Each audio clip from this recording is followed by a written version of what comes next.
مجھے اپنے جو میں 1.5 سال سے 2.5 سال سے اپنے کیسز کا سامنا کر رہا ہوں، جو میں نے جیل کاٹی ہے 1.5 سال، مجھے کیا ضرورت ہے کہ میں کسی کے ساتھ ڈیل کر کے نکلوں؟ نہ مجھے کسی اسٹیبلشمنٹ سے ڈیل کرنی ہے، اور وہ کہہ رہے ہیں نہ مجھے کسی کوئی باہر کے بیرون ملک مجھے رہا کروا رہے ہیں، کیونکہ میں اپنے کیسز خود سامنا کر کے میں نے جیل کاٹی ہے، میں نے ان کیسز کا سامنا کیا ہے، اور جب میرے کیسز ختم ہو گئے ہیں تو اس نہج پہ آ کے میں ڈیل نہیں کوئی کر رہا۔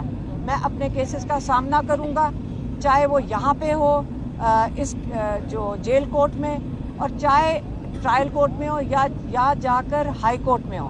تو یہ تو عمران خان نے اپنے کیسز کے بارے میں کہہ دیا۔ باقی جو کیسز ہیں عمران خان کے، وہ آپ کو پتہ ہے 9 مئی سے ان کا تعلق ہے، اور ان کا تعلق ہے 26 نومبر سے۔ 9 مئی کے بارے میں عمران خان نے یہ کہا ہے کہ 9 مئی جنہوں نے CCTV فوٹیج چرائی ہے انہوں نے 9 مئی کرایا ہے، کیونکہ پہلے یہ بتا دیں کہ 9 مئی کے واقعات 4 بلڈنگ جلانے کا جتنا ماتم کیا گیا ہے، 10,000 لوگوں کو 9 مئی کے 6 بلڈنگ جلانے کے لیے 10,000 لوگوں کو آپ نے حراست میں لے لیا۔ اور یہ بھی بتا دیں کہ جن لوگوں نے پارٹی چھوڑ دی ان کو کیسے آپ نے ان کیسز سے معاف کر دیا۔ اس سے یہ پتہ چلتا ہے کہ یہ سارا 9 مئی کا جو قصہ تھا عمران خان اور ان کی پارٹی کو کرش کرنے کا تھا۔ اب یہ 9 مئی کو ان کو خود ہی سنبھالنا ہے۔ آپ کے جو کچھ اس سے فائدے اٹھانے تھے آپ نے اٹھا لیے۔ اب وہ یہ کہہ رہے ہیں کہ آپ ایک جوڈیشل کمیشن بنائیں۔ ان کے 2 ہی مطالبات ہیں۔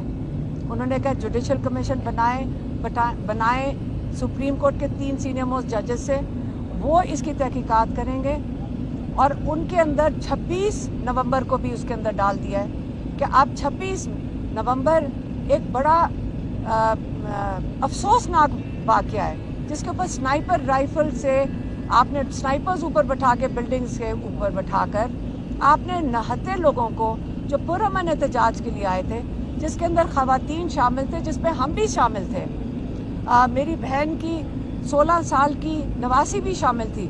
کیا ہم سارے اپنے بچے اس لیے لے کر گئے تھے کہ سنائپر رائفل سے اوپر سے گولیاں چلیں اور کسی کو اپنی زد میں لے لیں؟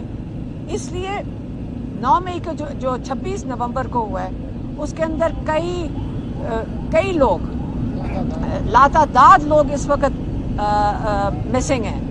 یہ مسنگ لوگ کدھر ہیں؟ عمران خان کہہ رہے ہیں کہ لال مسجد کی طرح ہمیں خدشہ یہ ہے کہ یہ کہیں جا کر ان کو دفنا دیا گیا ہے، ان کے لواحقین ان کو ڈھونڈ رہے ہوں گے، اور اس وقت کسی ان کو ڈرایا جا رہا ہے۔ یہاں اس وقت جو شہید ہوئے ہیں، جن کا پتہ ہے، آپ ان کے گھروں میں جا کے ان کو ڈرا رہے ہیں۔ لیکن ہم نے یہ فیصلہ کیا ہے، ہم کل انیس ستی کے گھر بھی گئے تھے، ہم نے یہ کیا ہے کہ جب وہ بیچارے وہ سیکیورٹی گارڈ ہیں یہاں پہ ناظرہ کے اندر، ان کے والد، آپ مجھے بتائیں ان کو دھمکائیں گے آپ؟ ہم ان کی حفاظت کریں گے کیونکہ وہ بے گناہ ہے۔ ایک بچہ ان کا شہید ہوا ہے، اس کے اوپر سے جا کے ان کے گھروں کے اوپر ہم جب وہاں بیٹھے ہوئے تھے، ایک یا نامعلوم قسم کا شخص باہر پھر رہا تھا۔ کیا آپ اپنے ملک کے اندر ہم دہشت گرد ہیں؟ آپ ہمارے بارڈروں کی فکر کریں جا کر۔ ہم نے عمران خان کو بتایا کہ وہاں پہ ان کے گھروں کے پیچھے نامعلوم شخص آ رہے ہیں، لوگوں کو فون کر کے نامعلوم شخص تنگ کر رہے ہیں۔ آپ یہ بند کریں گے؟ آپ نہیں تنگ کریں گے، آپ کو یہ نہیں کرنا چاہیے کیونکہ ہم ان کی حفاظت کریں گے۔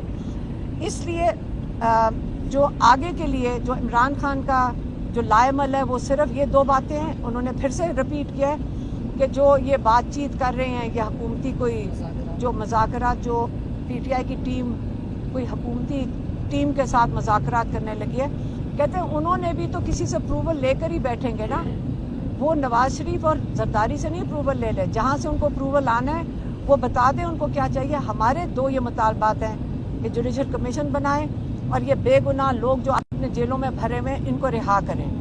جب ان کو رہا کر دیں گے پھر آپ نے اگر بات کرنی ہوگی میرے سے بات کریں۔ اور وہ پھر سے انہوں نے دہرایا ہے وہ بنی گالا ہاؤس اریسٹ میں نہیں جائیں گے, وہ اپنے کیسز کا سامنا کریں گے ادھر بھی اور ہائی کورٹ میں بھی, اور وہ جیل میں رہیں گے.